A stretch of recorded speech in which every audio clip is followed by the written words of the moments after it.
আচ্ছা যখন কিছু করা হিন্দি কোন দিন এখানে এখান থেকে শুরু দেন সমস্যা কি এই বাবা এর একটা সিস্টেম আছে হ্যাঁ ওই যে উপরে রয়েছে তো এটা তো সিগনেচার মারি কেমন এখন সদস্য হইলো প্রথম হইলো শামসুল কাজী সাহেবের বাড়িতে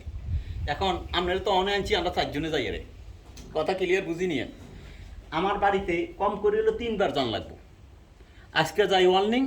হ্যাঁ তার একটা জবান দিব কাল্লে দিব কাল্লে কিন্তু দিব না সবাই টাকা আরেকদিন যেতে হবে আমরা 3 বার ধরলেও দেখা যায় 4 বার পড়বো এরা কিন্তু 500 বারও গেছে 500 বারও গেছে টাকাটা কালেকশন হবে আচ্ছা ওই যে যারা নতুন আসছে তাদের সইটা লাগবে তো উপর উপর সরকার জানার হলে 2 টাকা পাবে না হ্যাঁ জেনে সত্য কথা আচ্ছা যারা পরে আসছে নিচে নিচে হ্যাঁ আচ্ছা তো এই মনে করেন টাকা কালেকশন